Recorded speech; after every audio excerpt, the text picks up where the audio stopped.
and welcome back to European Masters 2020. My name is Quickshot, and I'm joined by my favorite color caster, as Dracos rightly pointed out. It's everyone's my favorite bruv, color caster. Ender. How you doing, dude? I'm your bruv now. Is that what we're doing? All right. That's what the kids are saying. That I wouldn't know. I wouldn't know anymore. I guess I'll just have to take your word for it. You're way cooler with the kids these days now. I am, and you're old like me now because you're a boomer. This is something I'm going to remind everybody of every single time I'm on broadcast. Just fake news. It's just you have to stop. There's a lot of that going around.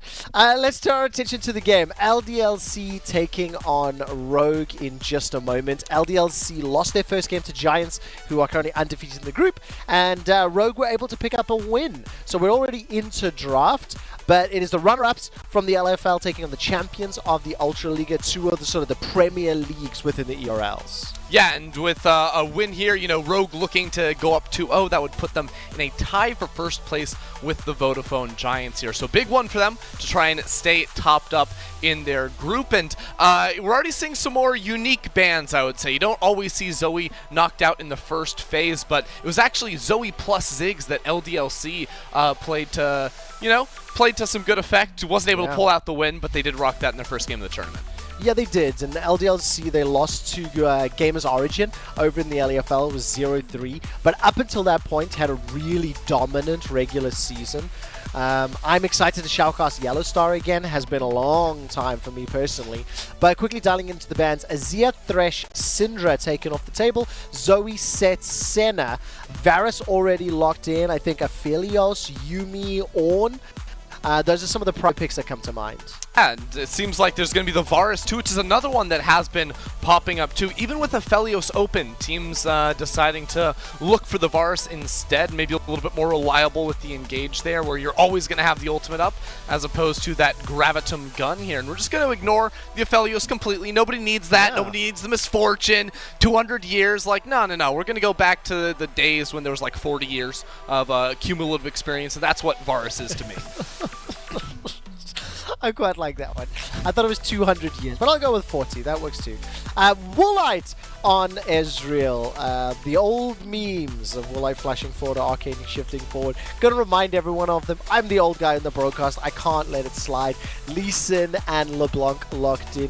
TynX is one of these junglers within the ERLs that does tend to pop off and has been one of the sort of exciting players that I've had a lot of fun watching of. He had a great start to the game against Giants, but as a squad, they just weren't able to claw it back in the mid to late game. It felt a bit slow. It kind of dragged out, and that's, in my mind, what allowed Giants to pick up the win. So today I want to see if LDLC can get a little bit of a lead or an advantage. They need to snowball that further. Yeah, and right now they have the right combination to do that, with Lee Sin plus LeBlanc. That's a lot of damage coming around the center part of the map. And one thing I'm going to look out for in the rest of Rogue's draft is actually how many tanks they end up going for. Are they going to go for very squishy solo lanes? Because when you look at a pick like LeBlanc, she's the type of a champion that in a lot of games, when there's big front line, she's not going to do super well the later the game goes. There's a lot of CC to interrupt her. She does a lot of targets. She can, drop QR on and, insta-explode. But if you get a lot of squishy targets on the other side, that LeBlanc pick is going to scale very, very well and have insane burst damage, sort of thresholds when she hits her level 11 and her level 16. And talking about the bans in some of those tanks, I mean, it's semi-tank. Nautilus taken off the table. That's YellOwStar's most played champion this year. 7 games played, 1 loss out of the 7. And Trevor, of course, the legendary YellOwStaR Volibear in the bot lane, all the way back from, before I even played the game. I'm sure he was playing this champion down on the bot side of the map. It's been such a power pick for so many years in League of Legends. And I can't believe they're going to rework it, It's a shame, honestly, to lose such an iconic pick. Too soon. The Rolling Thunder is one of my favorite abilities and one of the least useful on the planet. But turning our attention back to Rogue's drop, they've locked in the Diana. So assume that's going to go mid. Diana versus LeBlanc. That's going to be quite fun. Yeah, this is going to be a good one right here, too, you know. If LeBlanc ever wants to sort of jump in on that Diana, it sets it for very easy Qs, get the resets going on this Diana pick. But also, I wonder if we do see, you know, back before the Diana changes come through, sometimes you would actually see, like, Wit's End builds. So I'm going to keep my eyes out for what Czekolad decides to go for on this champion. It's very common nowadays just go for the Rod of Ages, maybe a Gnasher's Tooth, get those scaling items under your belt. But certainly a lot of different options you can go for in this matchup. 4 games played for Czekolad, 3 of them wins from the Ultra Leaguers, so a little bit of a comfort pick for him. Over on the other side, it's the Aatrox now locked in for Bando, and YellOwStaR will be running the Lulu in the bottom lane. So there's a lot of like run at one another in both of these team compositions. So I am going to be excited to see how the skirmishes play out because there's a lot of options on both sides. It also just feels like in EU Masters we are like pushing much further towards like Enchanter meta, right? You know, like G2 started bringing out the Lulu in the finals up against Fnatic, but in this game it's Lulu versus Yuumi. We're going to see Ardent Sensors, we're going to see Mikhail's Crucible, we're going to see Redemption, all these items that you don't necessarily get when you have Thresh versus, I don't know, Nautilus down in the bottom side of the map. And what this means is a whole lot more pressure on our AD carries, not just in their own positioning, because they're not going to have a lot of like easy CC tools to be able to heal them, but also they are putting a lot of faith in these players to pop off in the fights. And I think I like the fact that Ezreal is then locked in, right? When you consider the ability to reposition, the combination with Yuumi. Oh my word! I was looking at Yuumi. I think we should call her Yuumi from now on. That's way cuter. But Mystiques on that Yuumi, he's going to have so many options. Like the rogue composition, I think if they were to group up as 5, I like the death ball that they can run forward with, the ability to reposition, the ability to control the battlefield with the Trundle and the Maokai. I think there's a lot of tools fairly similar on the side of LDLC, but yeah, these skirmishes, mechanical delight or mechanical misplays, we'll find out. That's always, you know, what we're trying to figure out here in the European Masters. You know, I think this is going to be a fun one, though, especially when you look at the mid lane matchup. I think that one can start swinging really heavily, especially if there's any sort of early involvement from either of these two junglers. So that's where I've sort of got my eye on during this early game, and I think whoever gets the advantage there is going to have the advantage come side lanes, come these skirmishes in the mid game, where this match is going to get super explosive. Well, I'm looking forward to the explosiveness. We have just jumped into game. It is the Vodafone Giants taking on the AGO Rogue squad. We will update that overlay for you in just a moment. It is not the correct teams. And let's take a look now. Early expectations. You have to feel that Bando can have a little bit of a easier time up in that top lane against the Maokai, but you can't deny the fact that Maokai can still use that Sap Magic passive and control the wave somewhat. Yeah, you know, he's going to be using Sap Magic to sustain. Aatrox is going to be using his abilities to sustain. They're both going to have Doran Shield to sustain. Like, top lane's not necessarily where I think things will get super crazy. You know, there are, like, gank tools, right, with the Maokai and the Trundle, but you have to worry about the counter gank. So I would be a little bit surprised to see Zanzarah make any sort of moves up there, unless he's pretty confident in how he knows TynX is going to be pathing through the early game. And, again, I would just like to focus in a little bit on TynX. Sort of brought him up towards the start of the draft, said, you know, hey, he had a pretty solid game 1, but it wasn't able to transition into much more for the rest of the team. When we look at these two compositions, it's pretty clear, I think, that Rogue side is actually going to have like very good scaling options, right? Like the Ezreal is going to be able to pump out so much. The Yuumi 2 paired up with any of these melee frontliners is going to be super solid. You consider a Trundle versus a Lee Sin, Trundle's going to be outscaling. So I need TynX to get some stuff done in the early to mid game, because that's where I feel like LDLC are going to need to pop off here to get a lot of headway in this match. Okay, so that'll be fun to watch then and see whether or not they can actually, you know, execute at that level. LDLC, as we've already mentioned, are lost down within the group, and with DK having lost just a moment ago, they're 0-2. LDLC will want to put themselves in a position where, you know, they're not going into the last game in the group stage down 0-2, really looking to fight for their lives. There's a lot of pride on the line there, and a lot of experience for these players. A number of them have been around for a very long time, playing in a number of tournaments, and TynX is already going for this invade. Nothing to clear out though, so Zanzarah with a small advantage for the time being. Yeah, he shows up, and TynX was actually walking all over a ward too, so looked like him and Vétheo wanted to get something done inside of the jungle after getting that mid lane push, but it won't result in anything. They won't be able to go for a dive either. You can see Zanzarah too was able to start walking down towards the bottom side. It was like, oh, is a dive coming? Once he knows for sure TynX is leaving, he's able to walk away and let Woolite and Mystiques continue to farm down towards that bottom side of the map. So good defensive pathing out of him early, and that's all you really need to expect from this Trundle, is make sure TynX can't get too much done on the map. If you have to give up stuff like a Scuttle Crab, because a lot of these lanes from LDLC have priority at the moment, that's totally fine, but really, you just want to make sure you're not giving any free kills over to LDLC. What do you make of the Lulu pick that is, you know, popping up in prominence, especially over the last day or two? Seeing a little bit more. You touched on the fact that Enchanter supports are also growing in popularity here in EUM. So it's interesting because I feel like it doesn't. So there's two things going on. One is I feel like Lulu and Enchanters in general do super well into Tahm Kench, which has been like pretty high priority for a lot of the spring split, and teams just weren't really willing to like experiment going for these Enchanters. You know, if you don't have a melee champion in the bot lane, well, it's harder to roam, it's harder to make plays happen. But as we've seen more tank picks actually popping up, the likes of the Ornn, the Maokai, even the Malphite sometimes. These champions, you know, are looking for team fights. You don't necessarily need to have these super explosive early games, so that means you don't need a support that roams as well. You'd rather have something that scales super well into the 5v5s, because that's where Enchanters are going to have the big advantage. It is going to come when you can just buff up your AD carry, make it so they cannot die in these fights, and what you have to give up for that is maybe a little bit of roaming potential, the ability to like face check brush, so when you have tanks on your team that can take care of that, well, you don't need that in the bot lane. Yeah, that makes sense. It slows the game down a little bit as well. Then, of course, slightly less playmaking in the early stages. And talking about playmaking, Szygenda and the Maokai, he actually dodged away from Bando's third Q by using that twisted advance. I thought that was a little cheeky.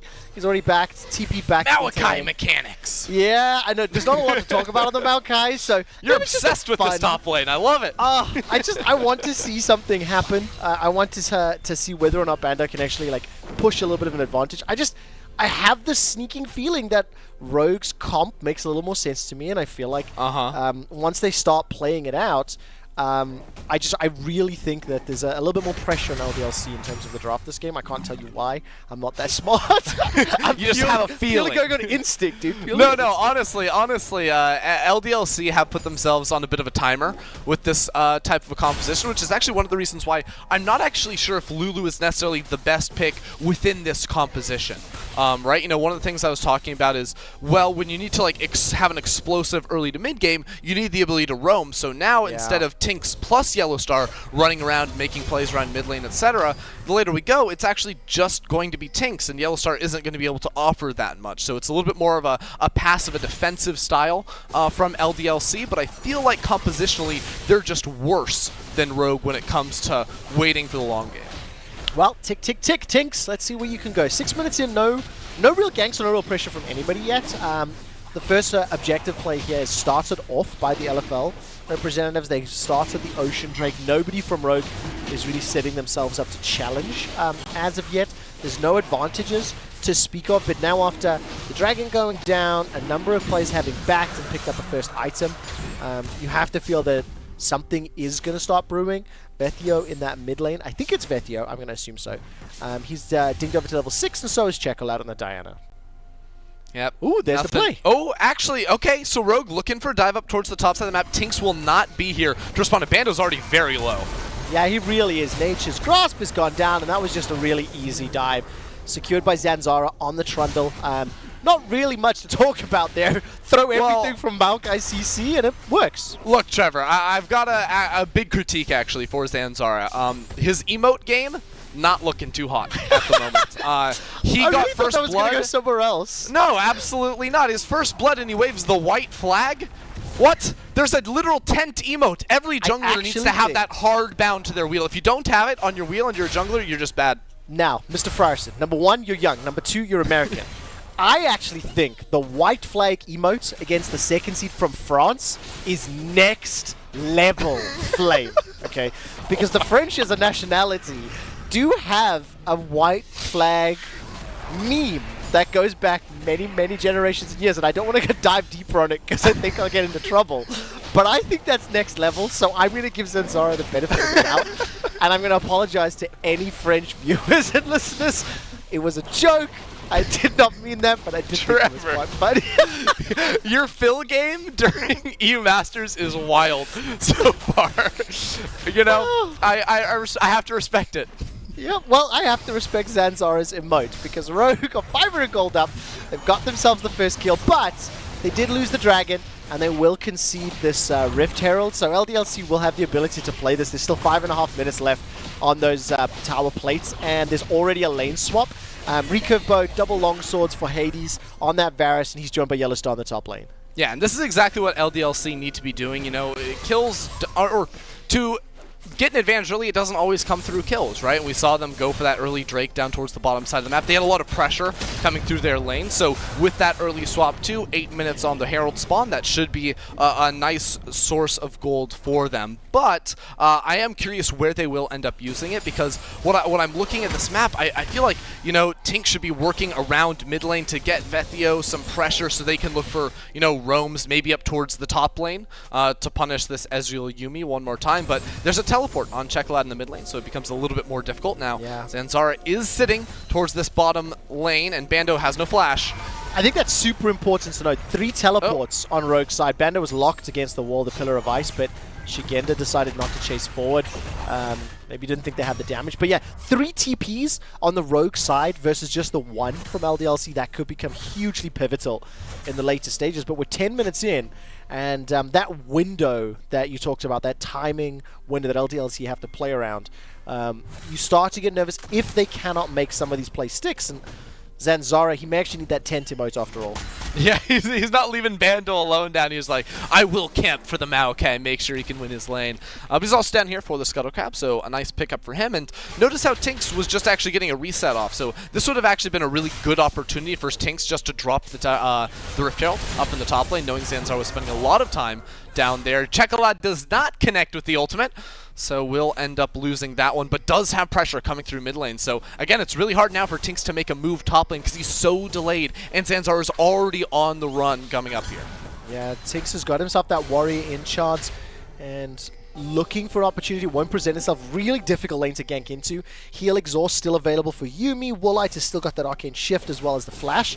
He's still going to stick around. Zanzarah is nowhere near, and there's no teleport for Bando, so let's see if they can make something magical happen. But I think this is optimistic, and I believe TynX was just spotted. He just got revealed. I also just think it's impossible to kill Woolite right now. Like, they have an exhaust and a heal. Woolite still has flash plus arcane shift. Like, at best, you're going to be able to get a flash out of there. At worst, you get counter ganked. You know, a TP comes in from Czekolad. Or I see he's now used that towards that mid lane. But it seems a bit optimistic for TynX up in the top side. And this is, again, where I feel like the order of operations is a little bit backwards for LDLC, you know, TynX recalling when Zanzarah was showing bot side, TynX running straight through top lane, you know, around the duo as opposed to working through mid first, especially when LeBlanc is going to be running the Ignite. Like, that's an option that just tells you, well, we actually struggle to play side lanes. Like, Vétheo isn't going to have a great time against Czekolad. The Ignite is primarily for controlling the mid lane early on, and also to try and cut through the healing of a Yuumi, a Trundle, a Maokai later on. It doesn't necessarily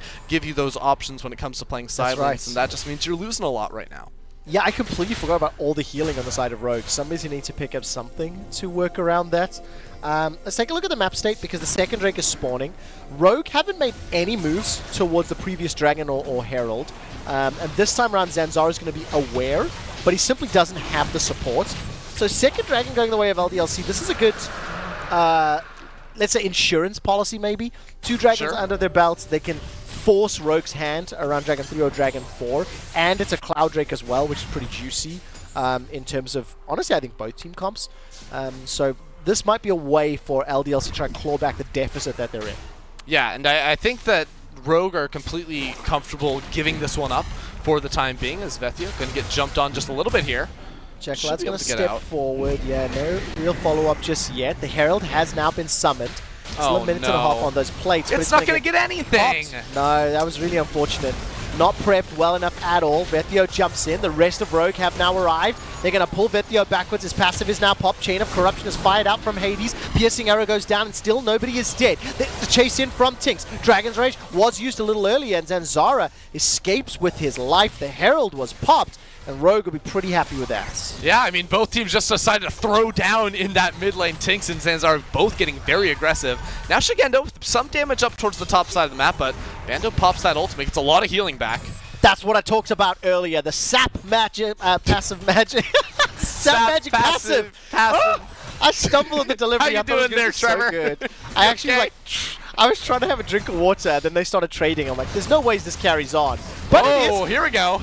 Nature's Grasp goes in, and Szygenda's forced to flash for his life, but the Sonic Wave misses. What was that Q? There's like, Szygenda can't even walk into that. It's like too far away. He just absolutely whiffs that one right there, and now runs in and finds Zanzarah in his jungle. At best, he is able to steal away a Krug, but that's not going to happen. Now, LDLC will be able to move back up towards this top side, get another turret plate for themselves, but man, I feel like that could have been a kill.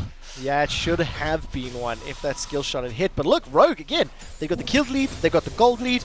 We're approaching 15 minutes in, and TynX is Lee Sin. I haven't seen enough of it in comparison to day one of groups. He had an impact. I think he was playing the Lee Sin as well, if I recall correctly. And no, it was the Trundle, correction. Yeah, it was the Trundle on day one.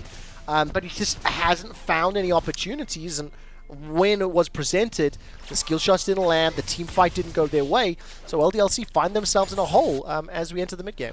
But I do want to say, I don't necessarily feel like it's all TynX's fault. Like, yes, I think the Rift Herald should have come into the top lane. I've sort of harped on that a couple times now, but it's also the fact that he just doesn't have a support he can work with to make plays happen. And that actually gets back to my main criticism, which is LDLC's draft. And the more I look at it, the more misaligned it is when you look at what a Lee Sin and a LeBlanc are trying to do as opposed to a Varus and a Lulu. It's very sort of off-kilter here, whereas Rogue are very much aligned in the sense that, hey, they can scale up a little bit, they look for the team fights, right? Woolite has so much agency in these later engagements, the autonomy to do whatever he wants while the rest of the team is diving on forward. It's just like, it's much more cohesive for Rogue, and that's why, even though it's just a 1,000 gold lead at 15 minutes, and yes, LDLC do have 2 dragons, well, breakpoints are going to start coming in for Rogue, and that's just going to make it such bad news for LDLC. And Rogue, with the options that Mystique has on that Yuumi, so many champions and so much value to be gained, depending on the nature of the engagement or the skirmish. But let's not forget the fact that LDLC, they still have 2 dragons under their belt. There's a minute and a half until the next Cloud Drake. Rogue, for the first time, are going to play for one of these big neutral objectives, and they are looking likely to secure the second Rift Herald. Look to push this one down. No towers have fallen yet, and lane assignments continue to kind of swap around. Hades moved in to cover the mid lane. It's just back, picked up that Blade of the Ring King. He's got Berserker's Greaves, Manamune stacking up for Woolite. So, you know, both teams still scaling in the itemization front, but nothing really screams like go signal just yet. But I still want to see what happens this next dragon, whether or not Rogue want to contest it. Yeah, so Ezreal, or Woolite's going to be going back to base right here, and actually Rogue just going to drop the Rift Herald up here to secure the tower, then look for a quick reset while Vétheo has to spend some time clearing this one away. Woolite is unable to finish off the Trinity Force before this Cloud Drake that is going to be spawning, but at the same time, I don't think that necessarily hurts them too badly, because I actually think the biggest factor in this fight is going to be Szygenda's Maokai. He's got a lot of armor built up, even though he hasn't actually completed one full item just yet. When LeBlanc is the only source of magic damage, it's just too easy. Yeah, Czekolad is in a little bit of trouble, though. Looking for the solo kill onto Vétheo. Will not find it just yet! Oh, that was so close. The Crescent Strike. Not enough damage, and Bando's there to help out. That's the first kill for LDLC. Yeah, I mean, Czekolad spends so much time up there, and yes, he had the teleport, but didn't expect Bando to be able to get on over there. Now, 20 seconds, Rogue is going to have to stall out, but if I'm LDLC, I'm sprinting over towards that Drake. They just got gifted Soul Point, pretty much, as the Cloud Drake will be on the map, but they... Oh, because Vétheo doesn't have teleport. He's actually going to be so long to get back onto the map, they can't start it up. All right, TP's available for Czekolad, 5 seconds before he spawns. Rogue are going to start this one up. Woolite, he's got the Mirror Mana fully stacked up. And by the way, 17.5 minutes into game, and that Roa is already at 7 stacks, close to 8 for Czekolad. He picked that up very early, but that is just a fantastic setup from LDLC. They blow Woolite up in the mid lane. He had Flash available to him. but he was not able to escape, and maybe with that pick, LDLC can secure the third Drake.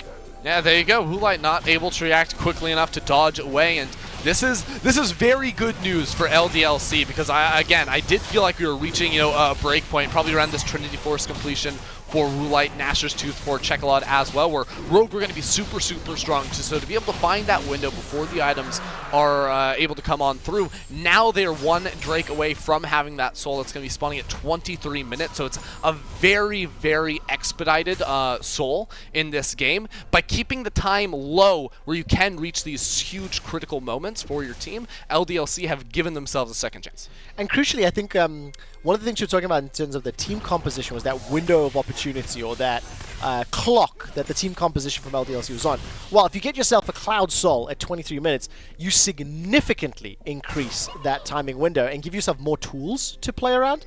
But it still comes down to then, executing those team fights. And I think crucially, for players like Woolite, for Czekolad, they cannot concede those free kills. Czekolad dying top, Woolite dying mid.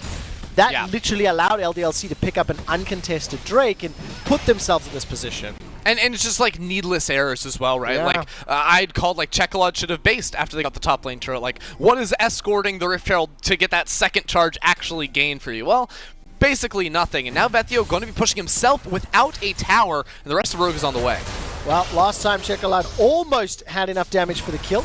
So far, he's almost untouched as Zanzarah is going to back up. Woolite joins the fray as well. Vétheo is going to pop the flash, continue taking Rogue on a journey through their own jungle. Now there's support from LDLC. Oh, no. Sonic Wave misses, does not find Woolite.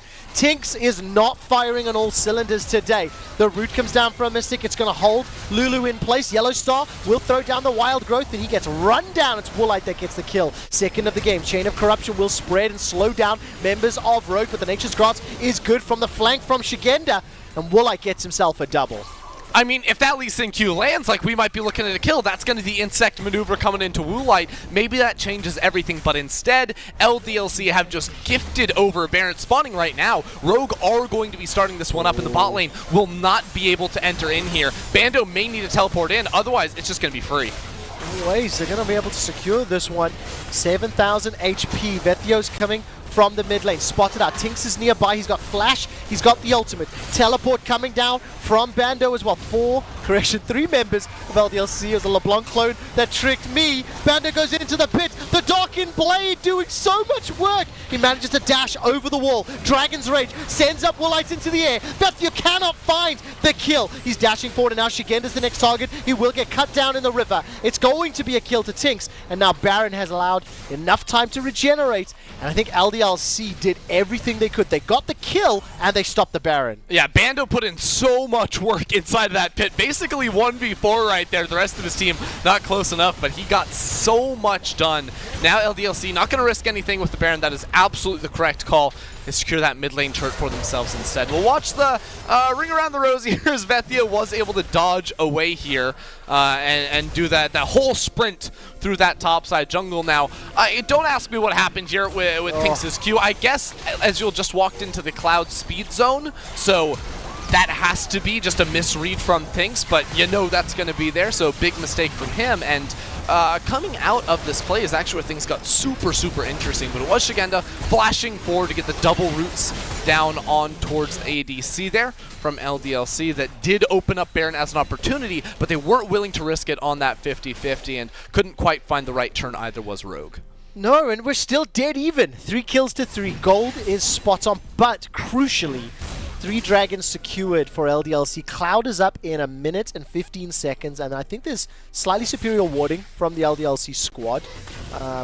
And obviously, they're going to make themselves a play for this objective. But itemization-wise, Black Cleaver's picked up for TynX and Bando. Death's Dance for Bando. Not only did Bando save that Baron play with the TP, he also picked up the first tower of the game in the bottom lane. So he's doing work on this Aatrox right now. Yes, he certainly is going to be coming into this fight very, very powerful. Now, at the same time, Woolite did just finish off that Trinity Force, but I think if you're considering overall team itemization, still looking very good for LDLC. Here's Vétheo, just able to dodge away from that last chapter. Well, now all of a sudden, Szygenda's in trouble. 3 members of LDLC pushing. It's 30 seconds to Dragon. LDLC are just playing the objective game very well, and they are crucially finding the picks that will set them up. But Rogue with the counter-attack, they're going to take the mid lane tower, and look at the rest of LDLC. They're pushing into the river. This is going to make things very interesting. It's just so strange because before every single Drake spawn, it's always a free-for-all in a side lane. And LDLC are able to pick up that kill, so they should go immediately over towards the Drake. Now, Vétheo is going to have to clear away the minions inside of this middle lane. Woolite doing good work to try and zone them away, but Zanzarah going to have to look for the steal here over the wall. Oh, he's going to look for it. He's got the flash available. Oh. He's inside the pit. He doesn't. He doesn't get it. No. LDLC, pick it up. I hesitated for a moment. Szygenda has no teleport, by the way, so despite the fact he's spawned, he cannot join the fray. Woolite is going to be able to escape over the wall thanks to the arcane ship. Bando continues to chase, and Hades' chain of corruption will not send anyone to the underworld. But so importantly, Cloud Soul picked up at 24 minutes, and that means we have a 30-minute Elder Drake timer. It is another huge win condition for LDLC. And that's the thing, right? Like, Cloud Soul, obviously, you know, quite good, going to give you, you know, the ability to maneuver around the map a whole lot more. I don't think the actual, like, ult movement speed part of that is going to be insanely meaningful for LDLC outside of Bando on that Aatrox, perhaps, but it really is about shortening the game time. And that means Elder Dragon spawning in 5 minutes. That is still a realistic window in which LDLC's composition can come ahead in a team fight. Because, again, that is the primary point I want to get across. The longer this game goes, the worse LDLC's chances are going to be. But if they can force that fight, just one fight with an Elder Drake, that means a Baron coming after it, that means the siege coming on through. That is sort of that window that they need to be able to attack with it. And look at the itemization, continues to scale up. Nash's Tooth completed for Czekolad, Trinity Force, Mirror Mana, and now the... Oh, I want to call Avarice Blade, but it's not. Executioner's calling, yeah. Damn it! Vétheo has infected me. I'd never do that.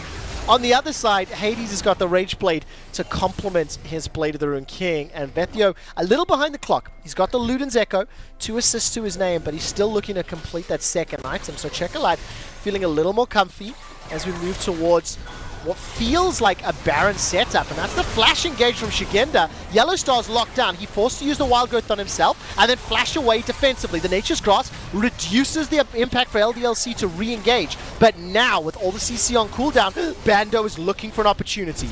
The Darkened Blade gets the knock up. That's a flash forward from Woolite. The Krugs are going to help body block, and the Krugs will save Bando's life. Woolite's going crazy right there, trying to get the kill onto Bando. You know, Rogue really tried to force it right there and end up trading that flash on Woolite. That's actually a lot of flashes blown from their side. They don't need to be forcing here either, right? Like, Rogue, all they need to do is sort of wait more time. You know, they are going to be the ones posting up around that Elder Dragon when it does end up spawning here. So, Szygenda maybe caught out. Well, let's find out, though. Mystique is a little low on mana, so he does jump into Szygenda's Maokai and back away. I think LDLC, it would take a long time to cut down that Maokai. Got himself the Ninja Tabe, Sunfire Cape, as well as now Spirit Visage on top of the Bramble Vest. I mean, it's going to take everything from LDLC to take him out. Yeah, it's not going to be a fun one. Now, that being said, Hades does have the double on-hit items, so if you can stack up that Rage Blade in a fight, he has a lot of targets to try and stack that up too. Yeah. Very beefy front line there for Rogue, so absolutely the right itemization decision, even though we have been seeing a bit more of the lethality Varuses. In this game, that would have been absolutely trolling, so now he's going to be working on that Wit's End, which will give him the survivability he needs. You know, tons of magic damage is going to be coming through from this Rogue lineup. It's just a bit unfortunate for LDLC. They don't really have anyone that can stack a lot of MR to be able to soak up what Rogue's going to be throwing their way. Well, taking a look at now what Rogue wants to do, the game is still very close as far as golden kills, but it's 2 minutes until the Elder Dragon. Baron is on the Rift, and it feels as though LDLC have played the objective game significantly better, and Rogue has just like lost focus or been out of position or they've been picked off. So, you know, how do Rogue want to play this to let's say, get control? It feels like they're in a good position, but I think the odds are stacked in LDLC's favor with the buffs. See, that's where I'm not 100% convinced right now. Like, a Rogue's comp is actually just so good in the 5v5 that they've only ever lost getting picked off individually, and like that's happening again. I mean, they're not going to find a 5v5 if they keep getting cut down. Szygenda concedes another death, and this is going to allow LDLC to push forward. They can peel back to Baron if they feel real brave, but getting more map control, and I mean, you have to call it out from Rogue. They're just not setting themselves up for success. Yeah, I mean, it's just individuals getting caught out and honestly being in positions where they have no business being. And now LDLC again trying to take advantage of this window. Still 20 seconds before Szygenda is going to respawn, and Zanzarah's flash is going to be up soon. This may be a 50-50. Okay, the Ultra Liga representatives, despite having some superior comp, now they need to stop this Baron. Woolite gets jumped on. Vétheo cannot find the kill, and Mystique Zanzarah's is nearby. flash. Now we're still inside the pit. True Shot Barrage flies across. 1500 HP, 1300, 1200. Dragon's Rage kick was not used, and it's picked up by LDLC. They get another neutral objective. They get another kill against the Rogue members as Zanzarah is taken down. And LDLC now, Ender, you have to say, are in control. Absolutely, they are here. Szygenda even tried to teleport back into that fight, but he had to give up. The second TynX kicked Zanzarah away from the pit. Still ended up being a 50-50, but he was smooth on that smite right there, able to lock that one down. And now it's going to be Zanzarah trying to get out of his base for another smite attempt, but he's lost the last two 50-50s in a row, and LDLC are going to have full control over this Elder Dragon when it spawns. This is the buff they need to get to win the game. Oh my word, TynX finally connects an important Sonic Wave, but there's no one there to follow it up. He had the kick there. Vétheo was sitting way back. Nature's Grasp used to prevent the blue buff steal and look for a kill. Elder Dragon is up. This is so important. LDLC could have had the nail in the coffin if they picked it up, but they lose Vétheo. Szygenda this time around, setting his team up for success. Their group as 5, and Rogue's comp is fully activated. Look, none of Rogue's mistakes matter if they get this Elder Dragon. They'll take this and they will win any team fight LDLC throw their way. TynX is going to have to come up huge once again for LDLC. Oh, Bando's inside the pit, but I don't think he can do it again. He's forced to flash away defensively. LDLC not going to look for the steal just yet. TynX is just south. He's just underneath the scoreboard. Elder Dragon will reset, regen just a little. There's still vision inside the pits. I'm holding my breath, and Sonic Wave is on the Dragon. Rogue, back away. Wait for that to time out. That's good communication. And now TynX again, he's going to be helped up by YellOwStaR. Glitterlance will add a little. Hades is waiting on the queue. 600, 1500. It is not secured. Rogue have done it. They get the flash out of TynX as well. And Rogue get Elder, but LDLC have Baron.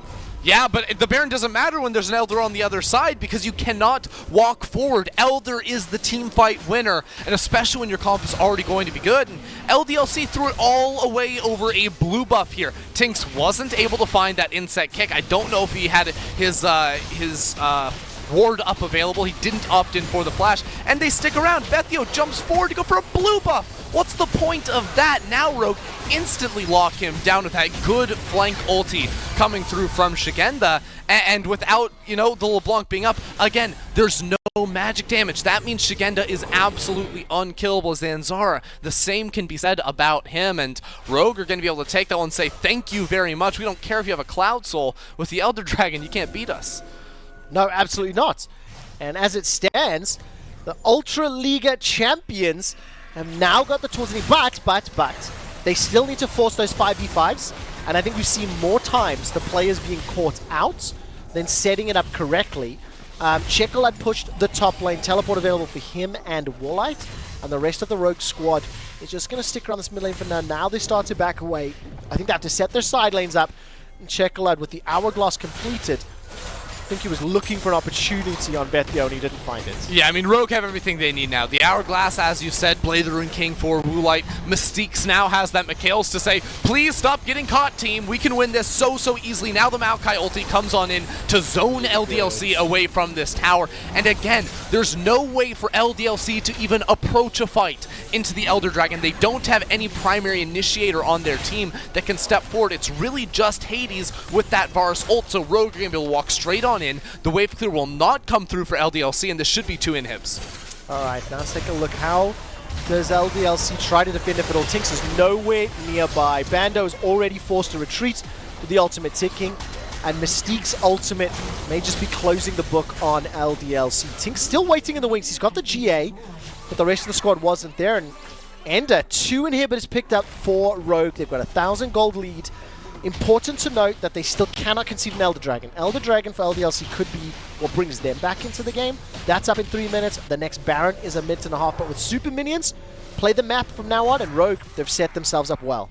Look, I wish I could tell you that this wasn't expected from Rogue, but looking at these compositions, you just have to say, like, we're past the point where LDLC had a good chance in an even 5-on-5. Now, as you said, it has to be an Elder Dragon. Like, the only thing they have left going for them is that TynX has been on point with the smites. He did lose that last one around the Elder Dragon, but, you know, this Baron is going to be pivotal for LDLC. If they give that one up, well, Rogue with 2 inhibs down already, they don't even have to wait for the Elder Dragon. They're going to be able to walk and storm inside the LDLC base. Okay, well, then let's take a look at how they do that. Looking at the setup for the time being, you can see that Bando is shoving out the top wave as best as he can. And while that's happening, Hades in mid. I think that's the right call. Try to buy yourself as much time in the bottom lane as possible. Bando's got the teleport available. And TynX is about to get locked down. No, he's managed to sidestep the Yuumi ultimate. Dragon's Rage used defensively, but now YellOwStaR and Hades, they're in some trouble.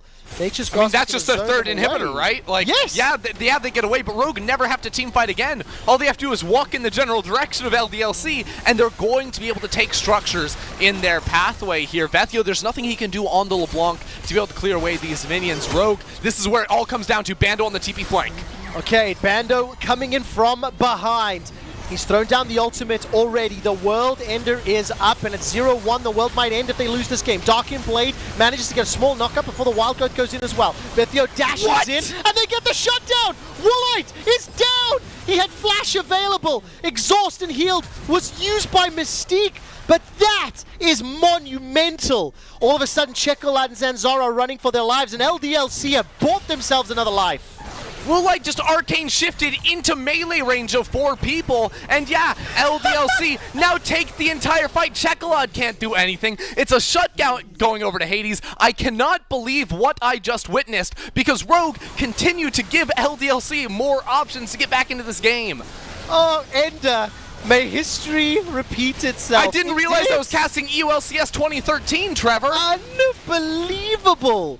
I don't know if the observers can hear us, but can we get a slow-mo on Woolite's arcane shift? Yeah, like watch this right here, because again, everything looks great at the start. He kites away from Bando here, and then what happens? He gets tagged up there. He says, what do I want to do? Let's go straight on in here. Now Hades is free-firing, kills him with 2 auto attacks. I mean, Hades just stepped forward, fully stacked on that on-hit build, and just melted him. Absolutely melted him. I can't believe it, Trevor. I cannot believe it. Rogue literally had the game right there. All they have to do is not do that. That's the only way they could have lost that team fight. And now LDLC have Baron before the Elder Dragon coming up, so they say, hey, the last Elder Dragon was the one that should have lost us the game. But now we have one more chance, one more time, where it could come down to a 50-50 smite, and if they get that, the team fight is winnable. Okay, LDLC 6-1 and 2 for Hades on the Varus, Hurricane, Wits End, Rage Blade, and Blade of the Ruined King.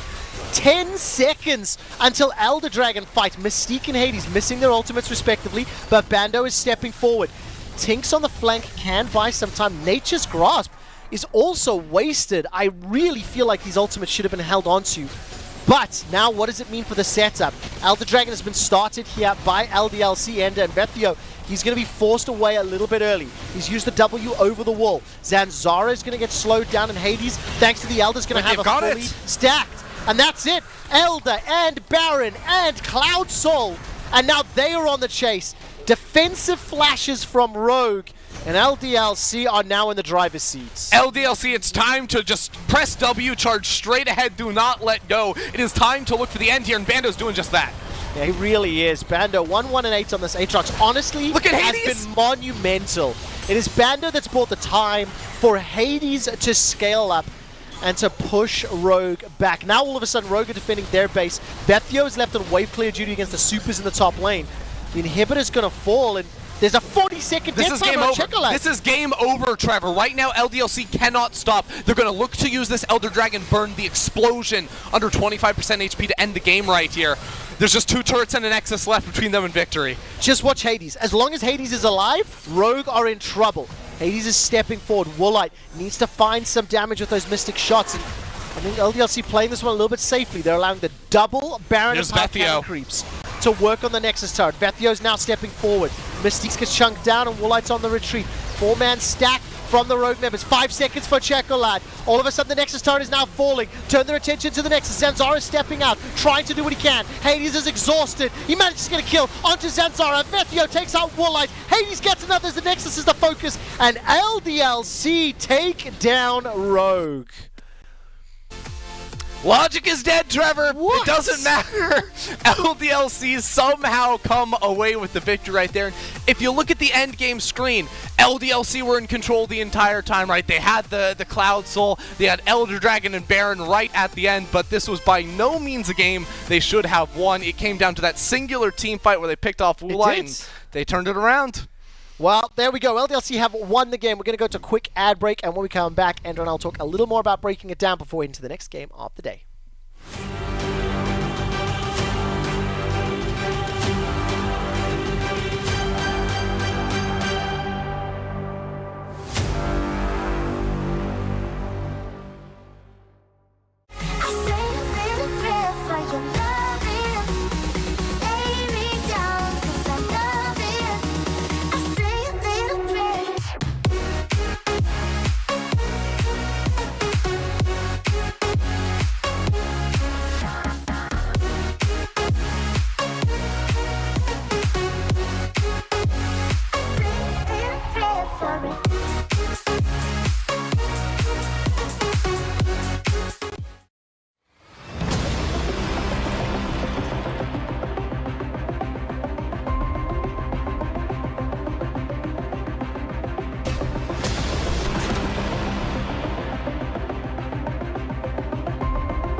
You've seen our name on the jerseys of amazing teams.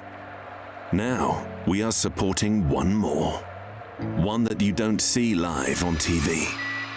But they are the best team in the world, and they are playing the toughest game.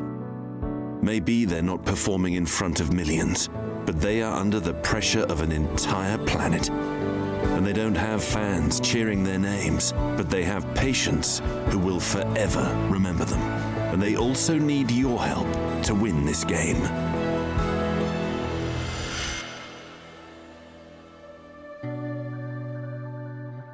Stay home like a pro.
Welcome back to EU Masters. Ender and I are going to break down exactly how LDLC managed to win that game, and frankly, it should not have happened. Rogue would just... They made too many mistakes. Yeah, I can't believe it, because I think you can probably look to every single individual player on that roster outside of probably the Yuumi, because, you know, Yuumi can't really make mistakes. And you can say at individual points, they made huge blunders. They gave over the second Drake of the game, the third Drake of the game, the Soul, then all of a sudden the Baron and the Elder later. Like, every single time a neutral objective came up, it felt like they were just like, nah, it's okay. Let's like push a side lane. Let's go die. Let's hand it right on over to you. And then it comes down to that team fight where Lulu like dashes forward and gives everything away. Well, great you set that up, Ender, because we just happen to have that base defense team fight from the LDLC side. And I mean, you're going to be watching Woolite, but I think I also want to give a call out to Bando. I feel like Bando, every time LDLC needed a miracle to happen, he was there and he was delivering. Look, I mean, Bando did his part, but... Whoa. Dude, like, why are you gonna be such a hater? Just take the key off the keyboard in that situation. Like, think twice, like, or it makes you have to press the button twice. You know, you really commit into that play right there, because you know at that point, like that was right before the Baron came up. Then the Elder Dragon was able to spawn. You know, LDLC got those two pretty much for free, and then charge on into the base. And again, the fights were unwinnable up until the point that the Elder Dragon came through. And once LDLC had the Elder Dragon buff, well, that's just the game ender right there. You can't beat that. Yeah, absolutely. And at the end of the day, LDLC, they pick up the win, so they are sitting in a position where they are now 1-1 after 2 days of play. Over on the other side, Rogue 1-1 now as well. This group will still play another couple of days games tomorrow, and then we'll start to look at closing out the first round robin. But it is interesting to me to see the LFL and the Ultra Liga representatives, how well they are stacking up against one another. And there's been a few surprises already. You know, a couple of shock results coming in. I think yesterday, Fnatic losing in very dramatic fashion was quite crazy as well. And you can see the groups on your screens right now. Yeah, I mean, I do think you have to, you know, again, talking about that last game, like, Rogue losing, that's critical for them, right? Yeah. You know, they were about to be tied in first place, 2-0. Now, all of a sudden, instead of playing for first, it looks more likely that you're playing to scrape by in second when the eventual rematch does come around. So that one right there is going to have some pretty big playoff implications for both of those two teams. Yeah, and something that Dracos and Celtic Tiger were talking about earlier today was the fact that it's double round robin. Teams will have some time to adapt and to change. So we'll see what they're going to do when they come back tomorrow, and then, of course, second round robin next week. For now, though, we're going to go to a break, and when we come back, it is BTXL taking on Gamers Legion. We're moving to Group A.